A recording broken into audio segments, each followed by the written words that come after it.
This is gonna be so much fun.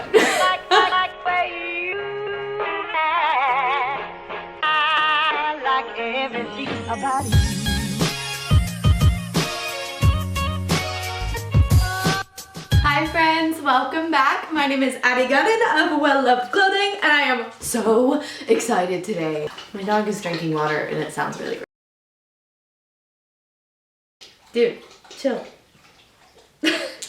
I am so excited today because it is a thrift flip video, and I'm officially, we are losing it today, people. It is a sewing thrift flip. It's been a little while since I've sewn, so I'm just really excited to get back into it. I missed my little sewing machine, all of my tools, and I got a new tool that we're gonna use. A lot of excitement apparently today, which duh, it's a thrift flip, so why not? So I do a thrift flip a month. Thrift flips are essentially when I take a thrifted piece and flip it into something amazing. So it can be something from my closet. Sometimes I will look for something very specific in the thrift store. It's usually just like me picking some pieces and saying, I just wanna do some stuff, and letting it speak to me as I go. But today, we actually have a purpose for our video.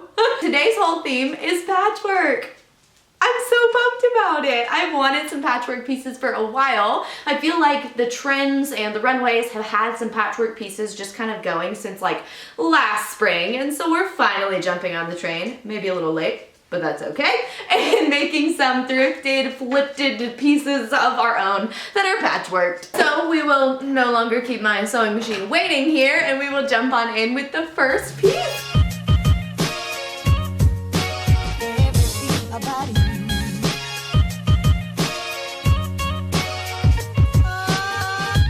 Okay, so going off of the crazy patchwork fun that I'm so excited to get into, we are going to go after this look. So it is a denim jacket mixed with a quilted, amazing piece that I just think will be so visually interesting and is a really fun way to do a denim jacket. I'm not the biggest fan of denim jacket, but I'm super excited to do a patchwork denim jacket because I think it accomplishes the same thing with a little more visual interest, a little more style, color, fun, and everything that we're about here at Well Loved. And so I have all of these pieces right here that I'm going to go after that look with. So one is a larger, darker denim jacket, and that's really going to be my base. I like the dark color, especially with the fabric that I have for the bottom. But then I'm sure you noticed how it's a very cool two-tone jacket with the patchwork. So for the second piece of this, I have this lighter denim jacket that is actually cropped, but I thought it would be fun to make it two-tone denim kind of combination to it. But then of course we have this amazing blanket for the bottom of this piece. What I loved so much about this quilt is that it's a little bit iridescent, and it's this gorgeous brocade almost fabric. And so I'm going to take all three of these pieces and make this amazing patchwork denim jacket that I am so excited to add to my wardrobe. So let's just jump in and do it. I like everything about it. First things first, I had to take the shearling side out of this quilt, which was quite a feat because I didn't realize how quilted in here it was. So I split the inside seams, cut off the outside border with my new tool that I absolutely love, and then ripped the inside piece out so that they were separated. I could have left the shearling, but I just didn't want it for this look. So once I got fuzz everywhere and separated the two pieces, I could now start just mutilating this denim jacket pretty much. I wasn't sure if I wanted to keep the pockets of the darker jacket or the lighter jacket, so I played it safe and kept the darker ones on until I was sure, which didn't take long because I promptly cut them off to use the light pockets instead of the dark ones. So I chopped those off while keeping the button placket in place, which we'll come back to why in a little bit. Once I had my dark denim jacket cut the way I wanted to, I moved on to my light one and cut off the front pieces to make those front pockets. And it's already looking so cool. So I'm laying this flat and then cropping it the length that I want it. The length doesn't really matter because the quilt part is going to be the bottom of it. But I am keeping the button plackets the full length because I want those to just have more drama and bring that denim down into the jacket a bit. So once I have that laid flat and all figured out, I'm starting to pin all of the pieces together. And I left an inch between the button placket and the pocket on the front so it would have another element of color brought up to the top of the jacket.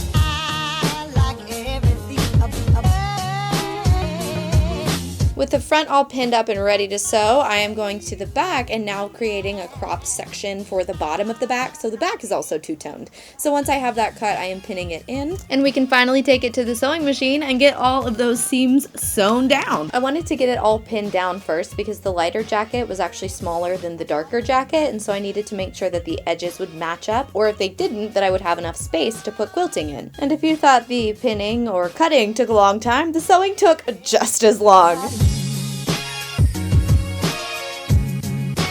So with the first round of sewing done, I am back to the cutting board, and I am cutting a slit up the back to just give a peekaboo effect with the quilting, and do the same thing with the sleeve too. We are ready for quilting, and I am so pumped. So I'm opening up this jacket completely and laying the fabric inside to just measure what I need it to be, and then cutting off some of the excess fabric that I know I will not need so that I can pin it down and see both sides. With the excess cut and the fabric placed, I can now pin it down, and I'm using so many pins to just make sure that I don't stretch the fabric in a way that makes it too small for the denim jacket. With everything pinned down, I can now sew all of my edges down.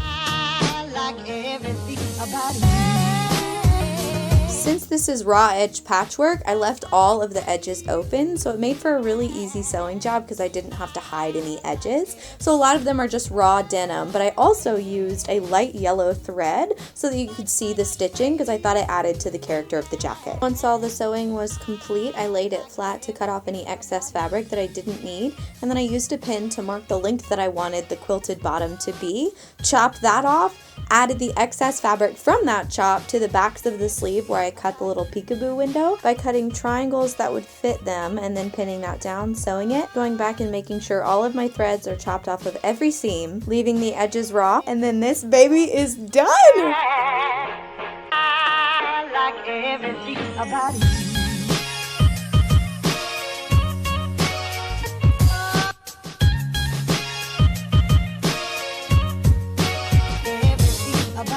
Holy cow. I thought that I could get to something like this, but I wasn't completely sure about it, and this is just so freaking cool, honestly.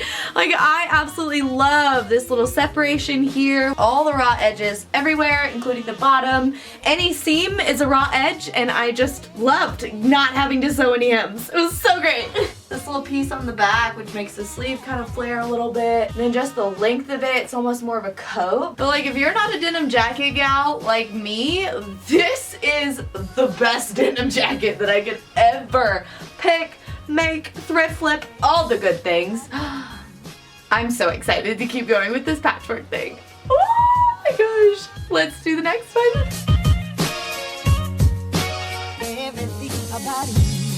Okay, so piece number 2 today is something so much fun. Of course, it's a thrift flip. What's not fun about a thrift flip? But it is a piece that I talked about in my last video with the trend of quilting. And so I bought a quilt. It is this awesome brown quilt. It's brown on one side, tan on the other, but what I was really drawn to is just the X design throughout the whole thing. So it's not a super thick quilt, it's just a nice thin blanket, but it looks quilted because of the way that the stitching goes throughout the whole piece. So we are going to take this quilt and make these. It's exactly what I said I was going to do, and I'm so excited to do it. So we are going to make a pair of quilted pants. I cannot wait. This is gonna be so much fun. Like I said in my last video, I have been dying for a pair of quilted pants. It takes quilting from a jacket or a coat to just this really cool textural element on the bottom. It's just a blanket for bottoms. How amazing is that? So we are just gonna hop right to it and go crazy with these things because I'm pumped to have a pair of quilted pants finally. So let's do it. This is so fun. It's basically just like a giant piece of fabric. So I'm using a pair of pants that I love the fit of to create these pants since I don't like using patterns. So I'm using my little tool to cut all of my edges around this pants with about an inch seam allowance on both sides because I just want enough space to sew this well. And once I had the first pattern piece cut, I laid that on top of the other pieces of fabric and then flipped it over to cut all of the other pieces for the pants. Once all my pants pieces were cut out, I laid them out accordingly. I want one leg to be that light tan and one leg to be brown, and so I faced the opposite sides facing each other, and then sewed the crotch seam where the yoke is in the center. Once the crotch, oh my gosh, that was so hard to say. Once the crotch seam was sewn, I laid them flat on top of each other to make sure that I had the right legs matching the right leg, and I did, and so then I could sew down the legs, but first I had to pin it to make sure that the crotch and the hem would match up in the right spot. So once I had that pinned, I took it to my sewing machine and sewed that seam from crotch to hem on both legs. And now I need to sew the outer seam, and so I'm just laying that flat again, taking it to my machine. I didn't pin it this time because I knew where I was going to be sewing and it's not that hard of a stitch. So I stitched all the way down the side of these pants, and I have the basic shape of my quilted pants. So from here I had to cut off the excess fabric since I had such a large seam allowance, and then I needed to make a casing for my elastic that's going to be the waistband. So I took the edge of this quilt that I had cut off earlier, and it already has a finished edge, and so I thought this would be a really cool accent detail on the front of the pants. So I'm pinning it face to face because I'm going to flip it over and make that be like a casing for the elastic. Once I have that sewn down, leaving a 2-inch space in the seam so I can insert my elastic, I am cutting the elastic to match my waist size, and here comes the good old elastic scrunch that we know and love here on this channel. So I'm using a safety pin to just insert that into it and have something to grip onto as I scrunch this around the whole waistband for like 20 minutes because quilt is hard to scrunch.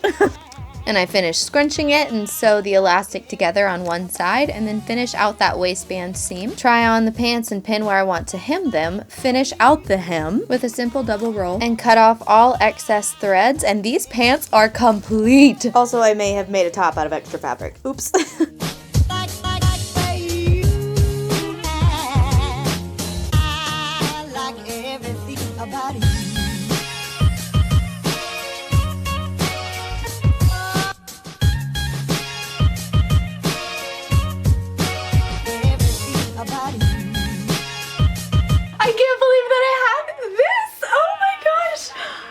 Y'all, I own quilted pants. Look at this. Oh my gosh, I don't even have to thrift them. I own quilted pants, but on top of that, a quilted set? Like, are you kidding me? How? I'm still not sure how this happened. To be completely honest, this was just like a super last minute decision where I was like, I have extra fabric, I'm sure that I could do something, but I had no idea that it would be like this sick. This looks so sick. This was a relatively small quilt too, so I'm even surprised that I could get this much out of it. Super fun part, it is reversible. So not inside out, but back to front. This thing is bomb. I'm so obsessed. Oh my gosh, okay. I am just on cloud 9 with these thrift flips, so let's move to our last one.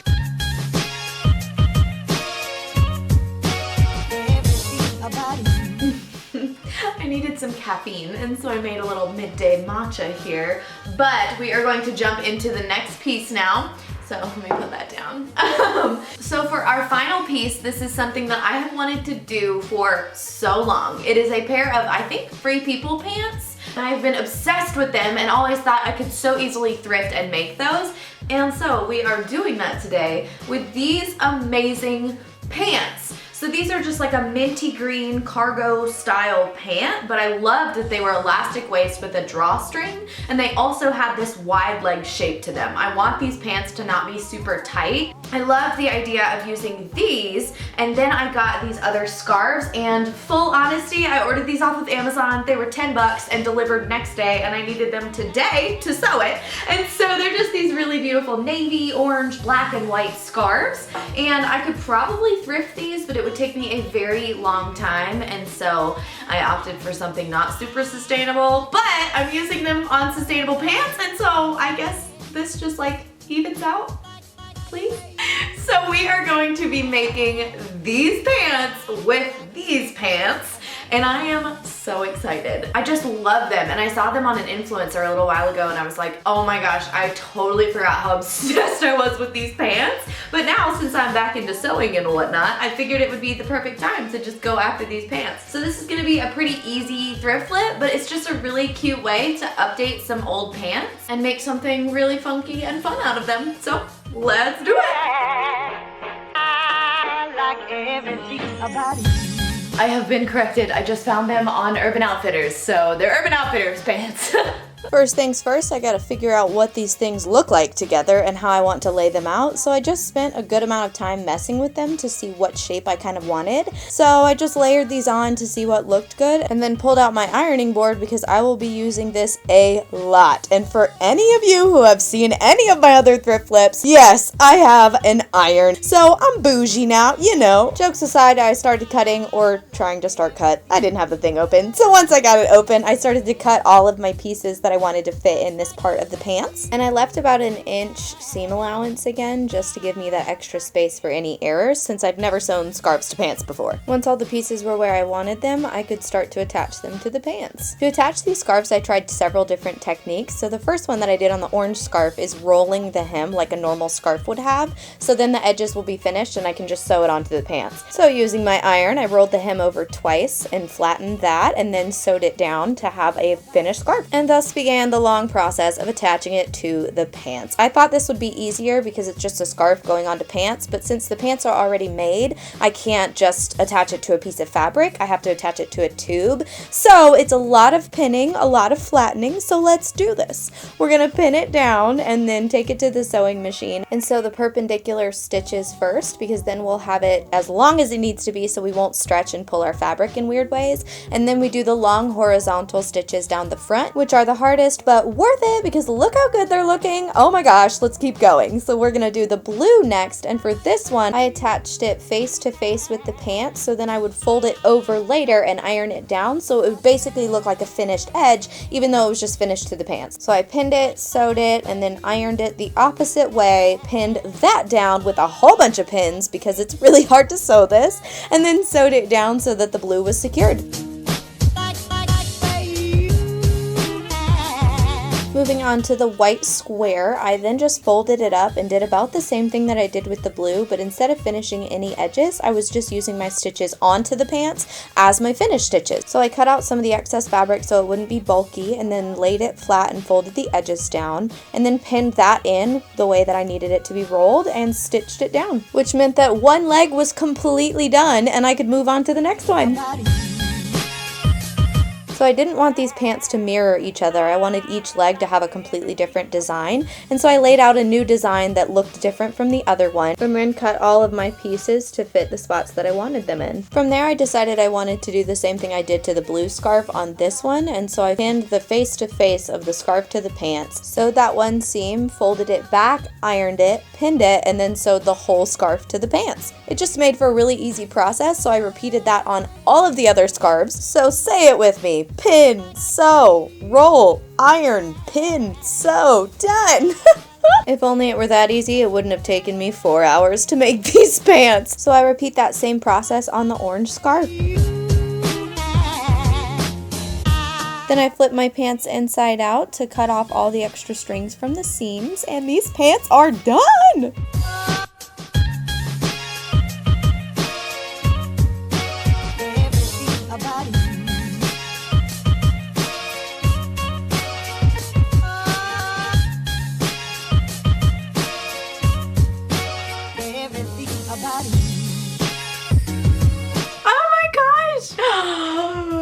I'm just dying over these pants. They should not have been as hard as they were, but since they're already pants and I was sewing into them, I couldn't take them apart, or at least I didn't want to take them apart. So it took me a little bit more work than I thought, but the end result is so dang cool. Oh my gosh, I love these. Thank you so much for watching all of the thrift flip madness that has been going on today. This has been a super fun patchworky day, and I'm so glad y'all could join me for all of the fun that came out of my sewing machine today. So let me know which piece is your favorite in the comments below. Subscribe to my channel, and I will see you next week. You are well loved. Bye!